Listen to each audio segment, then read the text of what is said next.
tonight's a lunar eclipse. So the eclipses happen twice a year. There's a lunar and solar eclipse 2 weeks apart. And lunar eclipse is a full moon. It's like a super full moon. Whereas a solar eclipse is like a super new moon. What is that? Well, the full moon is always in opposition of the sun and the moon in the sky. So we always know that at these times there's a peak sense of polarity, duality, the need to dance with oppositions, with things that don't make sense, confusions, you know. But what's happening during a full moon and during a lunar eclipse is that a lot of stuff that's been below the surface, kind of bubbling, really starts to emerge and come into our consciousness. And that's why this window that happens about 2 weeks of the lunar to solar eclipse, every 6 months, this window always feels very ripe with karma and the kind of revelations of deeper things that need to be acknowledged in our souls and worked on, worked through.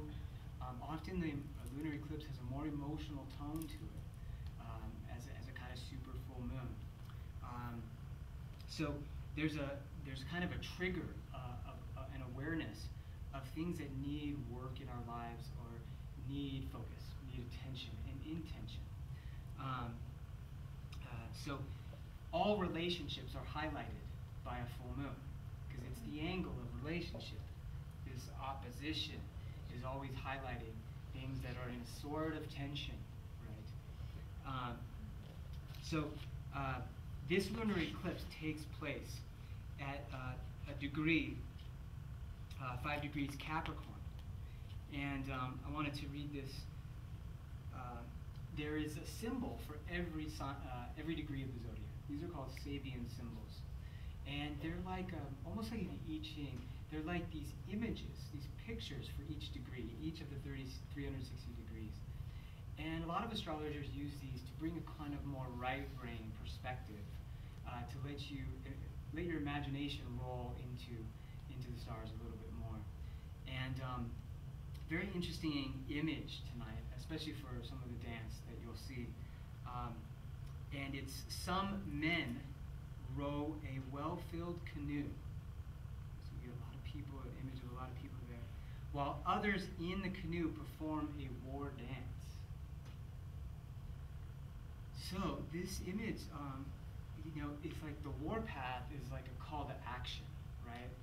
And that's what this time is that we're in. It's this. There's no sleep. There's no holding back right now.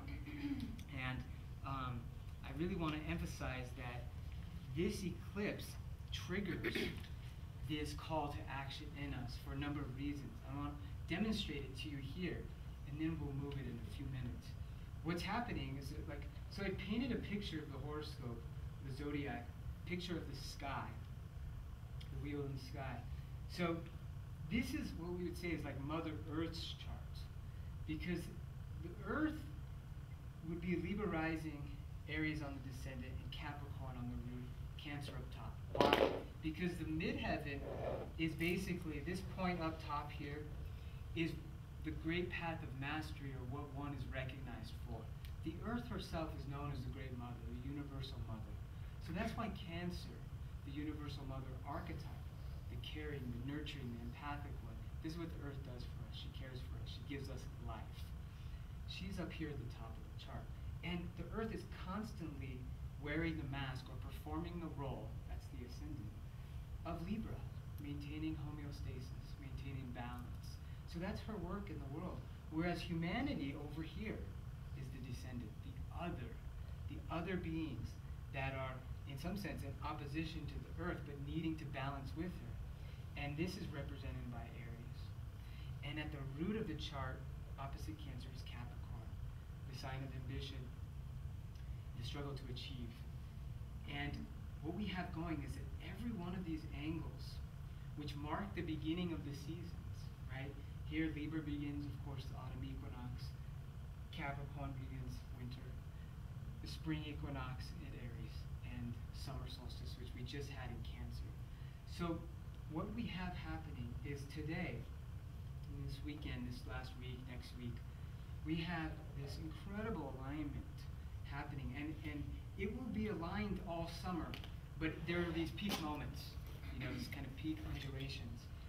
And right now is one of them. So I want to point this out, how many planets are lining up on this, what we could call a cardinal cross, the cardinal signs marking the beginning of the seasons. And the beginning of the season, what does that mean? These are the signs that are initiators. They're generators of energy, right? They they make things happen, right? We know when the seasons change, right? And we know that when there are this many planets lining up on these cardinal signs, that literally the face of the earth changes. And that's what's happening. And we haven't had an alignment like this since the late 20s and early 30s. So let's talk about it. We have, okay, so we'll start with the moon, because here the moon moves so quickly, only in a sign for a couple days. So here the moon is coming in, and at 4 in the morning during this eclipse, tomorrow morning, we'll be at 5 degrees Capricorn. And what's so interesting is that Pluto is right around 4 degrees Capricorn. That means the moon and Pluto are coming together. This by itself always makes our emotions go through this turmoil, intensity, transformation, volcanic energy. Very intense. Things start to surface by itself, just the moon and Pluto. But what's happening, always with the eclipse, the moon is opposite the sun. And we all know we just had the summer solstice, the sun moving into Cancer. So here's the sun at 5 degrees Cancer, opposite the moon and opposite Pluto.